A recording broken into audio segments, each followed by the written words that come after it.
मैया की जय, गंगा यमुना मैया की जय, श्री सोमनाथ महादेव की जय, सब संतन की जय, सब भक्तन की जय, सब विप्रन की जय, श्री नागेश्वर महादेव की जय, भाष्यकार श्री रामानुज स्वामी जी महाराज की जय, विराजमान सभी संतन की जय जय श्री नमः पार्वती पतये हर हर महादेव।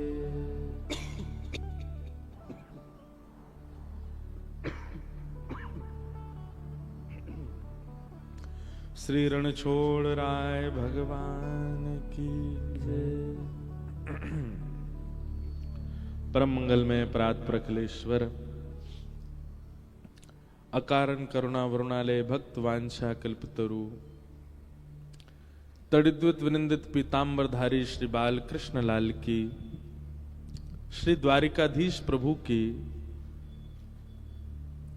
वांगमयी शब्दमयी प्रतिमूर्ति हम आप सबके मध्य में विराजमान श्रीमद् भागवत महापुराण को बारंबार प्रणाम। ये एलईडी के पीछे वाले स्पीकर से बैक आ रही है आवाज, या बाहर कोई रखा हो तो वहां से आ रही है।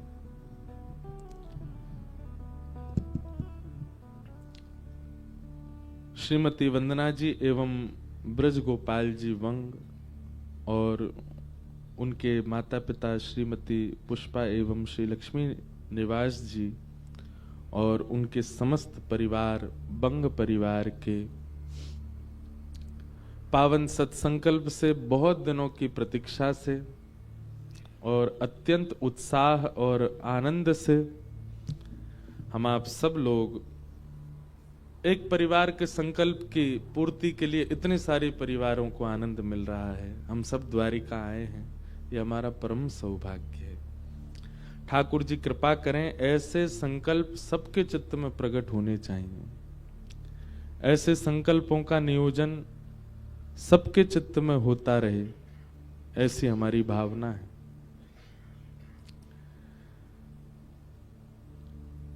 श्री द्वारिका धाम जिसे द्वारावती कहा जाता है, सप्तपुरियों में भी नाम है जिसका, चार धामों में भी नाम है जिनका, मोक्षपुरी और धाम सब में नाम श्री द्वारावती द्वारिका का है। ऐसी द्वारिका में आकर के कथा श्रवण का अपना पुण्य है, पर मैं पुण्य प्राप्ति करने वाले साधनों में मेरी ज्यादा निष्ठा नहीं। सबका अपना अपना मत होता है, मेरा मत एक अलग है कि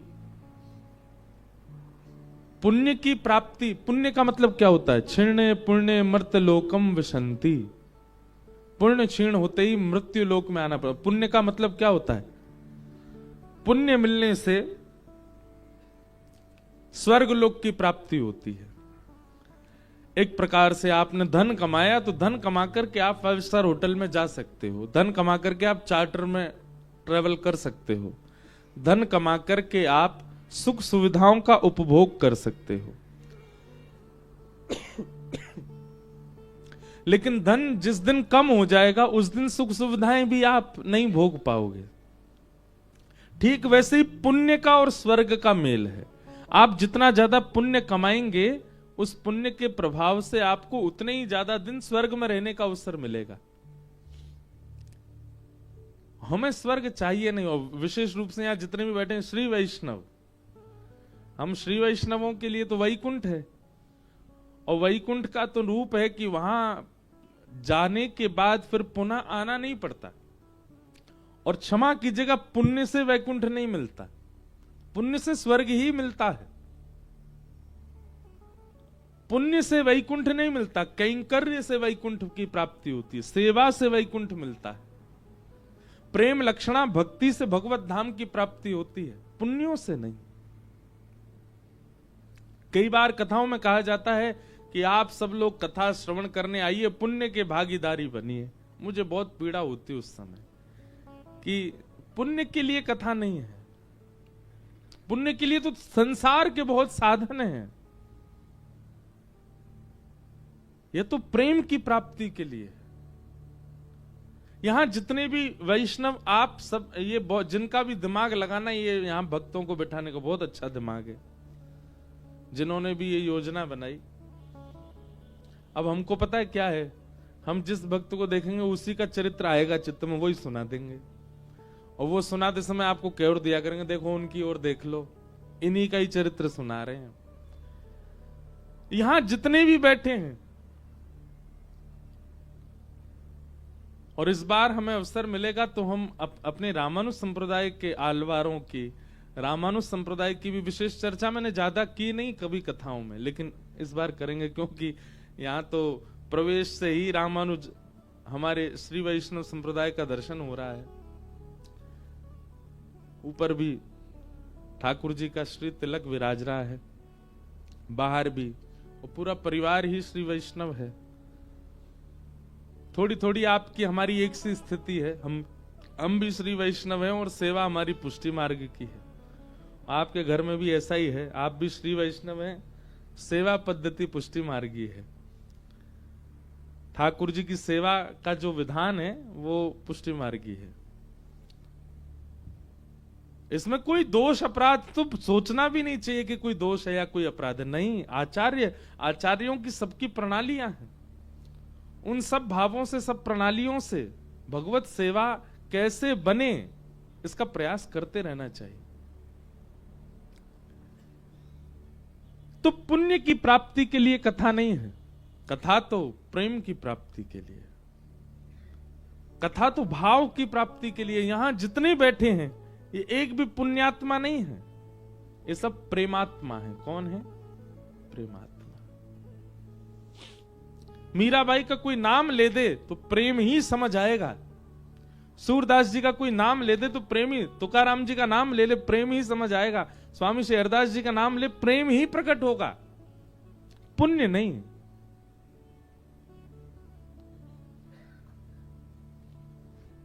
और श्री कृष्ण प्रेम प्रिय हैं, तो भागवत की कथा या धाम में आगमन या सागर गोमती में स्नान, इन सबके पीछे एक ही उद्देश्य होना चाहिए। हे ठाकुर जी, हमारे चित्त में प्रेम प्रकट कर दीजिए। हम संसार में रहकर के बहुत मलिन हो चुके हैं, बहुत ज्यादा हमारे अंदर अस्थिरता आ चुकी है, हम जड़वत होते जा रहे हैं। नाथ, हमारे चित्त को प्रेमी बना दीजिए। नरसिंह मेहता प्रेम की साक्षात प्रतिमूर्ति, जिनके लिए यही द्वारिकाधीश सेठ बन जाते हैं और हुंडी भरते हैं श्री नरसिंह मेहता जी की। वही नरसिंह मेहता की पुत्री के लिए ठाकुर जी भात भरने के लिए जाते हैं।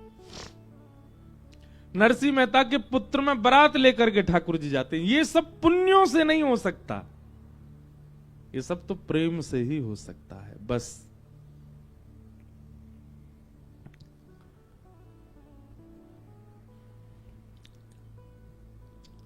आप भी अपने संबंधों में किसी के लिए पूर्ण रूपेण न्योछावर तब होते हैं जब उसके प्रति प्रेम हो। हर प्रकार के संबंध होते हैं, आप सब लोग बिजनेस भी करते हैं, किसी से आपका व्यापारिक संबंध है, किसी से आपका धन का संबंध है, किसी से आपका अपने कार्य की सिद्धि का संबंध है। सबके लिए आप सहज थोड़ी हो जाते हो, लेकिन जिससे प्रेम होता है उसके लिए अति सहज हो जाते हो। द्वारिकाधीश के दरबार में कोई तो ठाकुर जी से व्यापारी संबंध बनाने आया है, वो हर महीना आता है द्वारिका मुंबई से। क्यों आता है? लेकिन मेरा कारोबार बढ़िया चलता रहे, द्वारिकाधीश कृपा दृष्टि रखना। तो श्री द्वारिकाधीश उससे व्यापारिक संबंधी रखते हैं, इसका कारोबार बनाना है हमको। कोई अपने घर की सुख सुविधाओं के लिए ठाकुर जी के पास आता है तो ठाकुर जी उससे वैसा संबंध रखते हैं। पर द्वारिका कोई केवल श्री द्वारिकाधीश जी को देख नहीं आता, बस उसका प्रेम है ऐसा ठाकुर जी से, तो ठाकुर जी भी उसको उसी भाव से ही देखते हैं।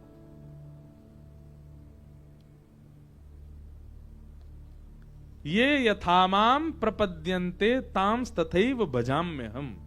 भगवान कहते हैं गीता में, जो मुझे जैसे भजता है मैं फिर उसको वैसे ही मिलता हूं। आपने श्री द्वारिकाधीश के प्रति यदि प्रेम का भाव रखा होगा तो आपके लिए वो राजाधिराज नहीं है, आपके लिए प्रेमी ही बन जाएंगे। तो इसलिए भैया ये अवसर मिला है, द्वारिका में आप बैठे हो, गोमती सागर संगम पर बैठे हो, द्वारिकाधीश जी की चरण सन्निधि है, यह क्षेत्र अद्भुत है, इस क्षेत्र को ठाकुर जी ने चुना रहने के लिए। इसलिए यहां आकर के कथा श्रवण के पीछे आपका उद्देश्य केवल प्रेम हो और कुछ नहीं। हम तो ये क्या, हमारी कहीं भी कथा होती है हम सब जगह यही कहते हैं, प्रेम ही मांगो। और क्या मांगना ठाकुर जी से? प्रेम। ये वही नगरी है जहां एक विप्र का आगमन हुआ, और उस विप्र के आगमन के बाद इस नगरी ने वह दृश्य देखा जो कभी सोचा नहीं था। क्या? जहां बड़े बड़े राजा महाराजा लाइन लगा करके खड़े रहते हैं कि ठाकुर जी एक क्षण के लिए हमसे मिल लें, उस नगरी में एक दीनहीन से ब्राह्मण के आते ही अपनी गद्दी छोड़ करके ठाकुर जी दौड़े।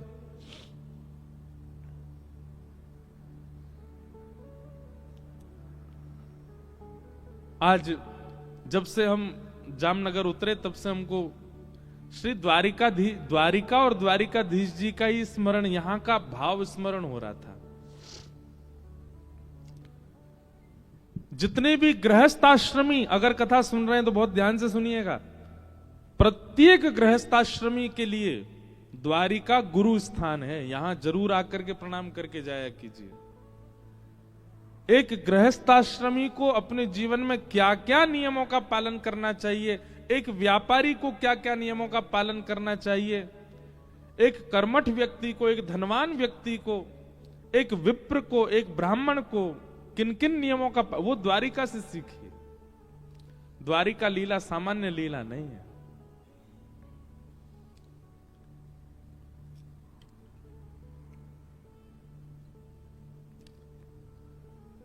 कृष्णस्यासीत् सखा कश्चिद् ब्राह्मणो ब्रह्मवित्तमः विरक्तेन्द्रियार्थेषु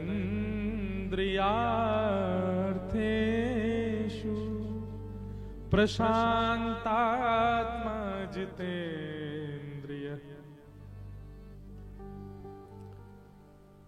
बहुत सावधानी से सुनिएगा, आप सावधानी से सुनेंगे तो हम सावधानी से ही सुनाएंगे आपको, और आपकी सावधानी हटी और दुर्घटना घटी। इसलिए दुर्घटना ना हो जाए, दुर्घटना और तो क्या होगी। इससे बड़ी दुर्घटना क्या है कि कोई जीवन उपयोगी बात यहां से कही गई और आप सुने ही नहीं, सबसे बड़ी दुर्घटना है। इसलिए बहुत सावधानी से सुनिएगा। हम एक अलग भाव में आए इस बार द्वारिका। श्रमित तो बहुत हैं, पर कई बार श्रम में ज्यादा अच्छा भाव निकलता है।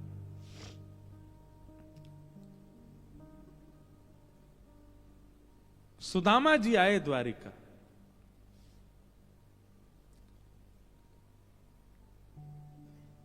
सबको कथा पता है, मैं ज्यादा उसके विस्तार में नहीं जाऊंगा, पर कुछ विषय ऐसे हैं जो कभी चिंतन में आए नहीं, पर वो विचारणीय बात है। सुदामा जी का आगमन जैसे ही हुआ, भागवत जी में मैं प्रसंग खोल लूं ताकि श्लोक भी बोल सकूं।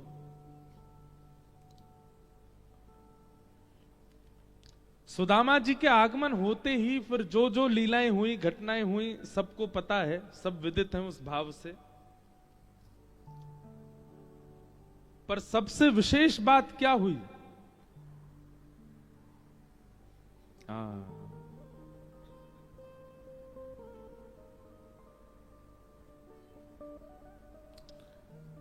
कि सख्युः प्रियस्य विप्रविशे रंग संगति विनिवेद प्रीतो व्यमच्युत बिबिंद नेत्राभ्याम पुष्कर क्षण।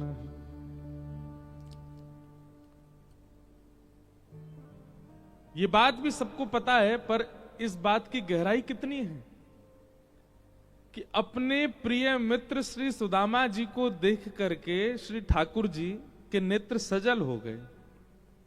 और केवल सजल नहीं हुए, पानी परात को हाथ छुयो नहीं, नैनन के जल सो पग धोए। ठाकुर जी यहां पर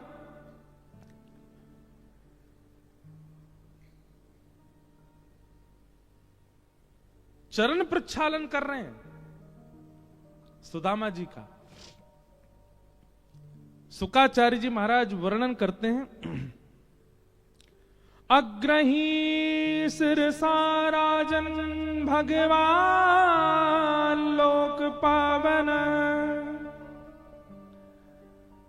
भगवान ने केवल आंखों के अश्रुबिंद से चरण धोए नहीं है, अपने अश्रु बिंदुओं से चरण धो करके जो चरण प्रक्षालन जल था उसको मुख से लगाया, उसका पान किया, और पान करने के बाद जो शेष जल था उसको अपने सिर पर डाल के एक सूक्ष्म स्नान मात्र कर लिया ठाकुर जी ने। इससे एक बात समझ आती है, पहली बात तो ठाकुर जी कितने करुणा में आ गए होंगे सुदामा जी को देख के।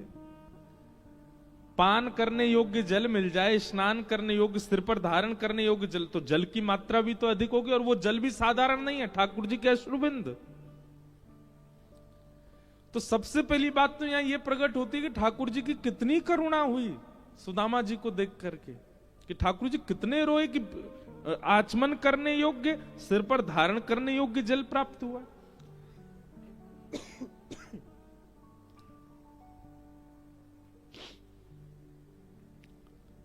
अग्रही छिर साराजन भगवान लोक पावन। व्यलिंपद दिव्य गंधेन चंदना गुरु कुंकुमयी। ये सामान्य द्वारिकाधीश नहीं है। कौन है द्वारिकाधीश? चरणों से निकली गंगा प्यारी, जिसने सारी दुनिया तारी। उन चरणों के मैं शीश नवाऊं, हे गिरधर तेरी आरती गाऊं। जिनके चरण स्पर्श करके जल गंगा बन जाता है, और वह गंगा भी कैसी गंगा? जिन गंगा का पान करने से, जिन गंगा में स्नान करने से व्यक्ति के एक नहीं कोटि जन्मों के पाप नष्ट हो जाते हैं। अरे इतना ही नहीं, गंगे गंगे तियो ब्रूयात योजना नाम सतैरपि। बहुत ध्यान पूर्वक सुनिएगा। योजनों दूर से यदि कोई गंगा गंगा गंगा गंगा कहकर के पुकारे, मुच्यते सर्व पापेभ्यो, तो भी उसके पाप नष्ट हो जाते हैं। क्यों है गंगा की इतनी महिमा? क्योंकि वो ठाकुर जी के चरणों से निकली है। और वे ठाकुर जी सुदामा जी के चरणों को हाथ में लेकर के बैठे और नेत्रों से नीर बहा करके उनके चरणों को धो रहे हैं, और केवल धो नहीं रहे हैं, उसका आचमन कर रहे हैं, उसको अपने सिर पर धारण कर रहे हैं। पूरी द्वारिका स्तब्ध हो गई। और केवल द्वारिका नहीं, 33 कोटि देवता आकाश से देख रहे हैं, और सब केवल एक ही आकलन लगा रहे हैं कि सुदामा ने ऐसा कौन सा पुण्य किया है कि ठाकुर जी उसके चरण धोकर के पान कर रहे हैं। कभी चिंतन नहीं हुआ इस बात पर, ऐसा क्या किया सुदामा ने? सखा तो अर्जुन भी है, सखा तो उद्धव भी है, सखा तो मधुमंगल श्रीदामा भी है, पर सुदामा में ऐसा क्या विशेष है? एक बात स्पष्ट हो गई संपूर्ण द्वारिका में कि ये जो हम दृश्य देख रहे हैं, ये पुण्य का फल नहीं है। पुण्य से तो नहीं हो सकता। भैया हम सुदामा जी के बारे में अच्छे से जानते हैं, उन्होंने हिमालय पर जाके तपस्या नहीं करी है।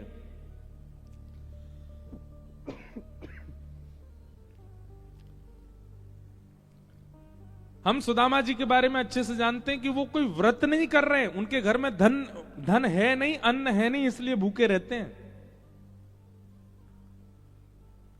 ना कोई व्रत किया, ना कोई तप किया, ना कोई जप किया, ना कोई पुण्य किया। ऐसा क्या किया है सुदामा जी ने कि जो इस स्थिति की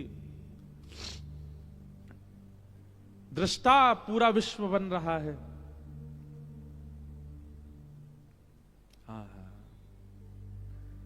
जब सुदामा जी के चरण धो दिए ठाकुर जी ने, आदि आदि सब लीला हो गई, और जब सुदामा जी चले गए तब सब द्वारिका के लोगों ने भगवान को बिठाया, द्वारिकाधीश को बिठाया, और द्वारिकाधीश जी से पूछा कि आपने सुदामा जी के चरण अपने अश्रु बिंदुओं से धोए, उसके बाद आचमन किया, हो ना हो आप परमात्मा हैं, और परमात्मा अगर कोई क्रिया कर रहा है तो निश्चित है कि उसके पीछे कुछ तो उस व्यक्ति ने किया है जिसका फल उसको इस प्रकार से मिला।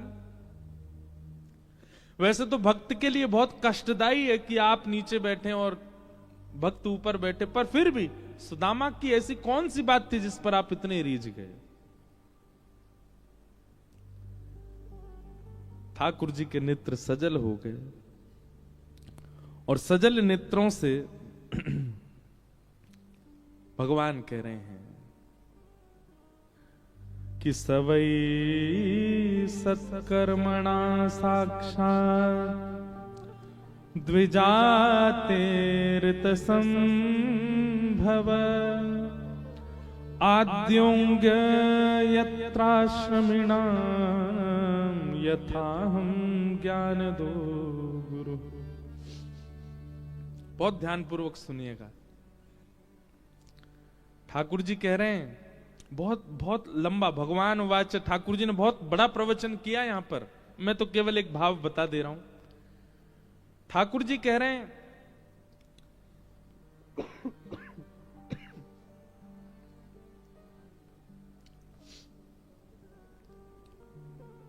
कोई परम तपस्वी होकर के भी इस स्थिति का अनुभव नहीं कर सकता जो सुदामा जी ने किया है। कोई परम विरक्त होकर के भी इस स्थिति का अनुभव नहीं कर सकता जो सुदामा जी कर रहे हैं। कोई परम त्याग में जीवन जी करके, परम व्रत में जीवन जी करके, परम पुण्य में जीवन जी करके, जितने भी आप सोचना चाहो, यज्ञ करके, तप करके, जप करके, आदि आदि करके, ये स्थिति किसी के जीवन में नहीं घट सकती जो सुदामा जी की घट रही है। सुदामा जी का ऐसा कौन सा गुण है जिस पर ठाकुर जी प्रसन्न हो गए? भगवान कहते हैं सुदामा के चित्त में जो गुरु निष्ठा है, मुझे वो बहुत प्रिय है।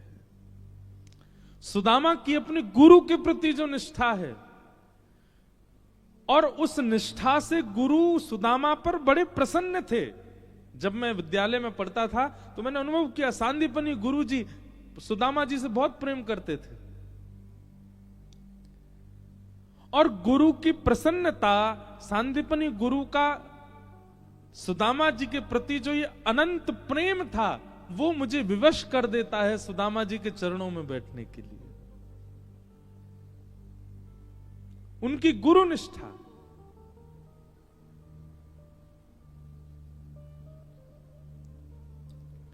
विचार करो बंधुओं, ये मैं नहीं कह रहा हूं, स्वयं भगवान कह रहे हैं।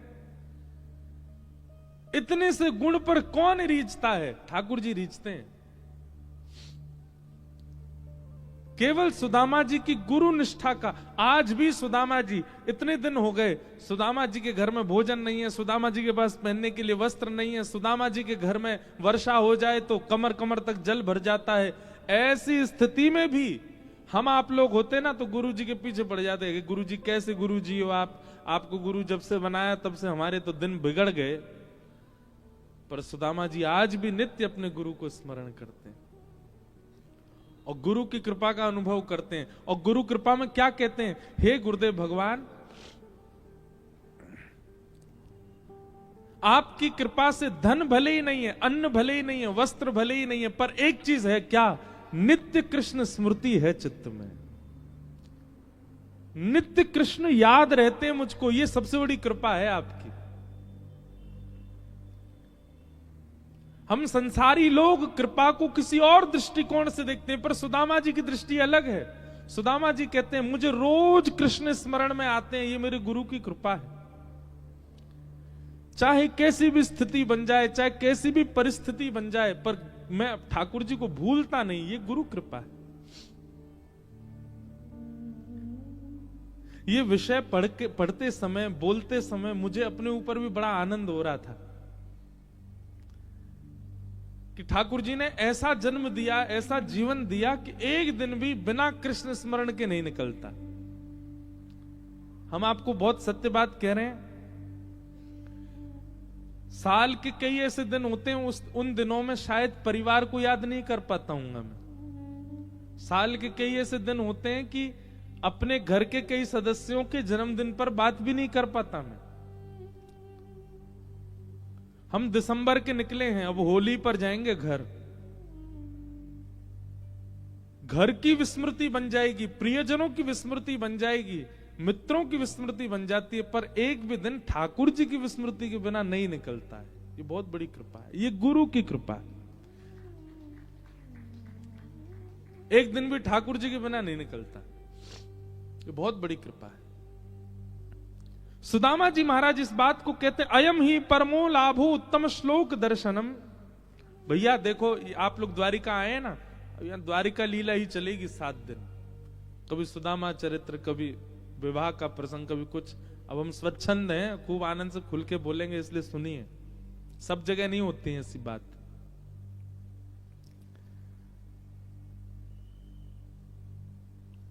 सुदामा जी नित्य कहते हैं मेरे गुरु की बहुत बड़ी कृपा है मुझ पर।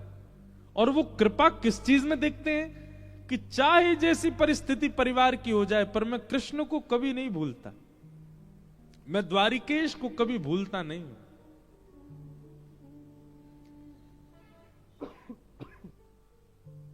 और इस भावना से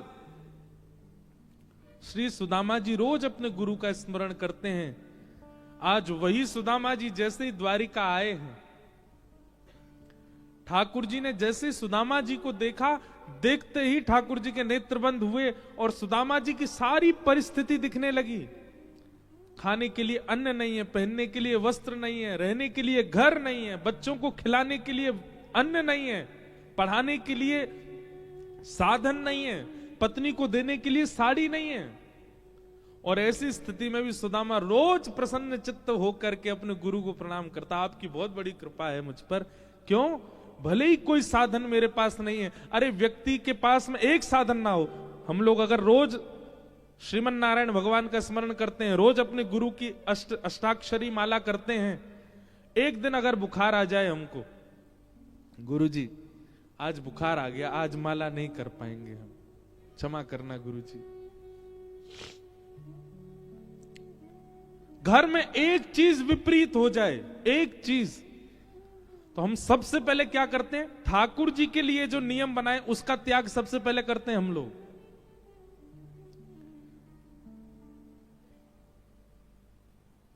सब जानते हैं इस बात को। घर में एक भी चीज विपरीत आ जाए तो हमारे अंदर सबसे पहले जहन में क्या बात आती है? घर के जो बेचारे सेवक होते हैं उनसे कहते हैं तुम ठाकुर जी को देख लेना, हम बहुत, अब घर में ये काम आ गया, हमको जाना पड़ेगा।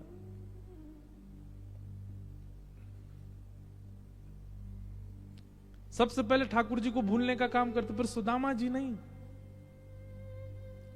अन्न नहीं है, जल नहीं है, वस्त्र नहीं है, कुछ भी नहीं है, फिर भी रोज अपने गुरु को प्रणाम करके धन्यवाद कहते हैं। हे नाथ, इतनी विपरीत परिस्थिति होने के बाद भी मैं द्वारिकेश को कभी भूलता नहीं हूं। ये मेरे गुरु की बहुत बड़ी कृपा है। मैं अपने मित्र को, सखा को कभी नहीं भूलता। श्रीमद् भागवत जी में कभी सुदामा चरित्र पढ़ के देखिए, भगवान ने सिंहासन पर नहीं बैठाया सुदामा जी को, उस पर्यंक पे बैठाया जिस पर रुक्मणी और श्री कृष्ण दोनों विराजमान होते हैं। इतना साम्यवर्ती। एक होता है कि आपने अपनी चेयर पर बिठा दिया, पर एक होता है कि आपने अपने घर की गद्दी पर ही बैठा दिया। सुदामा जी को वहां बिठाया ठाकुर जी ने जहां रुक्मणी कृष्ण दोनों विराजमान होते हैं। उस आसन की ओर देख नहीं सकता कोई और, वहां ठाकुर जी ने सुदामा जी को बिठाया। और केवल सुदामा के अंदर क्या है? गुरु निष्ठा। भगवान ने यहां पर 1 2 3 4 5 6 7 8 9 10 11 12 13 14 15 16 श्लोकों में केवल सुदामा जी की प्रशंसा, और उस प्रशंसा में केवल एक बात, सुदामा की गुरु निष्ठा। अद्भुत है। उस गुरु निष्ठा पर ठाकुर जी प्रसन्न हो गए। हमारे श्री द्वारिकाधीश प्रभु के अंग सेवी और हमारे बड़े प्रिय, जिनका आशीष खूब प्राप्त होता है,